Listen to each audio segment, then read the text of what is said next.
guys, welcome back to Studopedia. Today's video is going to be a little different. So I've had this iPad Pro for quite a few months now, and I've used it extensively for assignments, for note-taking from a textbook, or even during class. And throughout this time, I've gone through a lot of note-taking apps, and I've really only come to like 2. So I thought I should make a video about what I think is useful about these apps and what I like about these apps, compared with what I don't like about these apps and which one I personally prefer. And so the first app I'd like to cover is the Notes app, the app that comes pre-installed. So number 1 with this app is the Apple ecosystem. And what I mean by that is it's really easy to adapt to this, especially if you've always been an iPhone user. And it syncs with all of your other devices. It's free and it's got great compatibility with the Apple Pencil. It flows really nicely. It's got great pressure sensitivity as well as speed. And it makes sense too. The Apple Pencil has obviously been made for things like this. Another thing I like about this is that you can use lines and grids. So if you go here, and I have to change it to light background so it'll show up, but there's lines and grids on here, and you can use whichever one depending on the subject you're taking notes for. And if you don't want anything, you can use the original notes background. Apart from that, you can change it to different backgrounds. So like apart from changing the lines and grids in the background, you can change between light and dark mode. One of the things that it does though, as you might have seen with the when I had the light background, it changes the colors that you're using because it's trying to maintain the contrast between the background and the letters that you've been writing. So speaking of colors, there's a wide variety of colors that you can choose from. I think with the iOS update, they've included the spectrum and the sliders that go with this, and you can even use the eyedropper to get your color. And then you can also save colors that you use frequently, as I have done here. And so because I'm the kind of person that loves to take colorful notes and color code and do all the things, I find that to be something really important. But most of all, I like the simplicity of this app.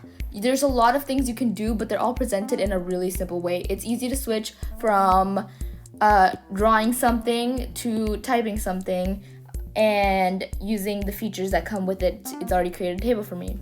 Another thing about the compatibility and the Apple ecosystem is that if you're using the Apple Pencil, if you did buy the Apple Pencil with this, then you can click on the home screen and it'll open up the Notes app so you can take notes directly from there if you're in a hurry and you don't have to unlock the iPad to take it, which I found to be useful, especially when I was taking notes during class and I was running late for whatever reason.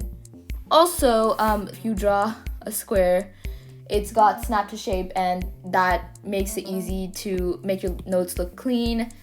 And so I like that about the Notes app as well. What I didn't like about this app as much, however, is that there's only one pen. And what I mean by that is, if you see right here, it's not like you can add multiple pens if you want to use multiple colors. And so again, like I said, I'm the kind of person that likes to color code. And in that kind of a situation, I have to constantly come here and switch up the colors and then go back and start writing, and then I have to come up again here to change the colors. And so it's kind of irritating sometimes, but I guess eventually you get used to it. Also, what I don't like is that it's very restricted in terms of the page itself. Like, I can only expand downward, I cannot expand to the side. There's only a limited amount of space and the page doesn't expand as you go. And again, I'm using my own notes for this, so you can see I've done quite a lot of experimentation with these notes, and I love to draw the graphs and things, and I really like how clean it looks after I've done all of that. And so yeah, I need my notes to look appealing to me so that I feel like studying them again. So the second app that I have come to like is OneNote. This is also transferable, so as I was saying with the Apple ecosystem for the Notes app, it's really easy to get your notes from here to your phone to anywhere using the Notes app. With this, you have to have the OneNote installed and you have to log in with something to be able to do that. But there's a decent amount of compatibility within the Microsoft ecosystem, if you could say. And so moving on with what I like about this, there's multiple pens that you can add. Another thing I like about this is that you can customize the page size. So what I mean by that is if I were to So what I mean by that is if I were to draw here, then the page extends even more. And if I was to draw here, the page extends even more. That doesn't happen in the Notes app. And so that's something I like about this. Also, these are my notes from the textbook, which is why they're that long. But I kind of like how customizable this is. It's in fact even more customizable than the Notes app, but there's more compatibility issues with using this app. The eraser is kind of messed up. When you go to erase like this, I don't know, it's really slow and it lags, and so that's something I don't like about this app. Also, I've encountered a lot of glitches with this, and when I say glitches, I just mean when you're drawing, it like randomly stops drawing and like a bunch of dots show up wherever you were trying to draw a line. I don't know why it does that, but I've encountered that a lot of times. And so the lag, the glitchiness is what I've found to be more annoying than anything else for this app. I really used this during the summer. I haven't really used this. So as you can see, again, it lags. So I've used this app during the summer when I was taking notes for AP Euro, and it was helpful then. It was efficient for that time, but like whenever it comes down to taking notes during class or when I have to be quick with my notes, I think Notes is a better app for me.